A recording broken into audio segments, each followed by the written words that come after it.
Hello and a very warm welcome back to Tungsten Tales and Darts Daily here on the 3rd of February 2025.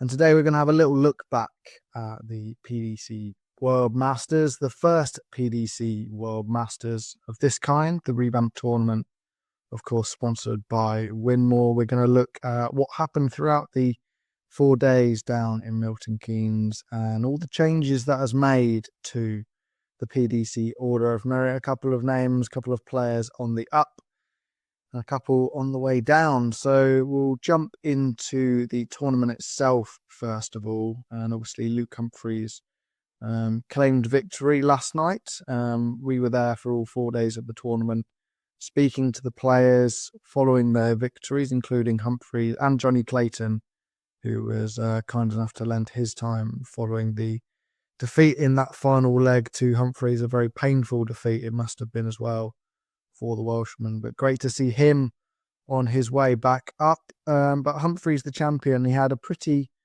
simple route to the final, you'd have to say, certainly in terms of results. Opening things up with a 3-1 win over Joe Cullen before defeating Josh Rock in the second round. Both averages around the 94 mark, but Josh Rock couldn't quite get over the line in any of those sets, and it was a whitewash victory going the way of Cool Hand Luke. He then defeated Damon Heta 4-1 in the quarterfinals with probably his best performance of the tournament.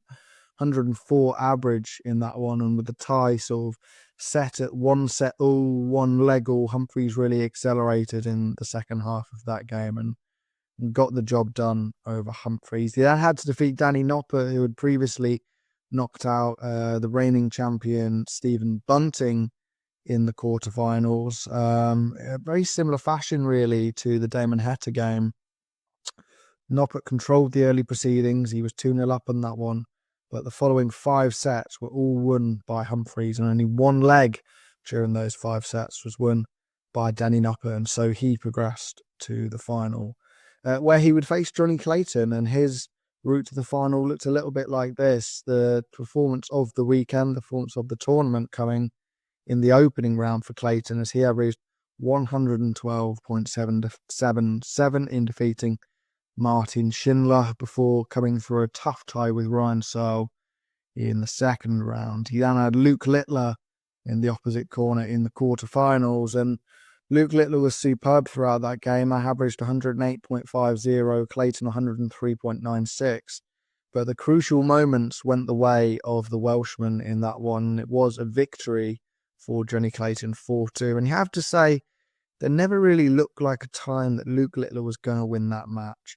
He was playing extremely well. He was playing really, really good darts, but he never looked like he was going to just stride away and claim the victory from Jonny Clayton. He was the man to get the job done on that occasion, to then take on Dimitri Vandenberg in the final four. He defeated Michael Van Gerwen in the second round, hitting a 9-darter along with that. I'm sure you've seen the reaction to that online and, of course, on Tungsten Tales as well, before he defeated Nathan Aspinall to meet Clayton in the semis. And Clayton made light work of that one. It was probably one of his weaker performances throughout the weekend. Just the 90 average to Dimitri's 85, but again, getting the job done. He showed terrific heart in the final against Luke Humphries, did Jonny Clayton.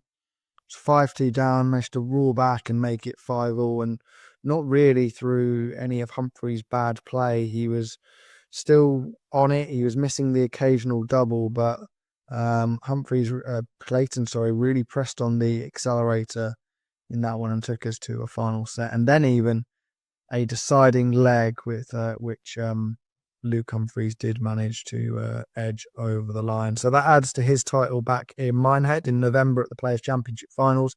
A 9th TV title for Luke Humphries down in Milton Keynes. And let's see what difference that has made to the PDC Order of Merit. So we'll start with the top. And Luke Humphries, he stretches his lead at the top to around 800,000 plus lead over Luke Littler at the summit of the Order of Merit on 1,900,000. Still has the opportunity to break the 2 million barrier. That's going to be a a serious effort now. He's going to need to win in the UK Open, and then possibly he could reach that 2 million barrier. The top 5 stays as it is, with Littler in second, Van Gogh in third, Rob Cross, and then Stephen Bunting in 5th position. Of course, it has to be said that last year this wasn't a ranking event, the Masters. This year it is. So all of this year's is just extra money on the rankings for all the players involved. Jonny Clayton, with his final appearance, moved up 1 place to 6th, overtaking Dave Chisnall, who is now down to 7th.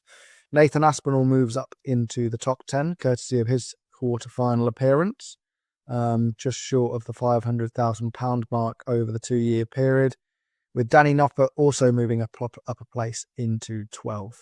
James Wade is another mover in the right direction. He's up into 14th, and making up the top 16 now is Dimitri Vandenberg. He said that was one of his big goals for the tournament, to move up into the top 16, and by making the semi-finals, he has done that, moved up 2 places. Dropping 2 places is Michael Smith. We know how much he suffered from the defeat in the PDC World Championships in terms of his order of merit position. He's now even further away from that top 10, down in 18th position on £410,000. Gary Anderson, Peter Wright, and Chris Dobie have also dropped a position. As we scroll a little bit further down to those that competed in the earlier rounds, Gabriel Clemens moves up 1 into 36, as does Mickey Mansell into number 42. Willie O'Connor, who made the second round, won his opening match on the television stage at the World Masters. He moves up 3 positions into the top 50 in the world. And if you'll have watched our interview with Willie O'Connor, he's not too happy with the new European Tour rulings. Hopefully he's going to be able to get himself in a position to compete on those European tours, and moving up 3 positions at the World Masters certainly won't do him any harm. Andy Bartons, with his qualification for the main event, he moves up another position. That takes him into 70th in the world rankings. And Willie Borland, courtesy of qualifying for this event, he moves up into 83rd. I'll be speaking to Willie Borland tomorrow afternoon, so keep an eye out on the channel for that one.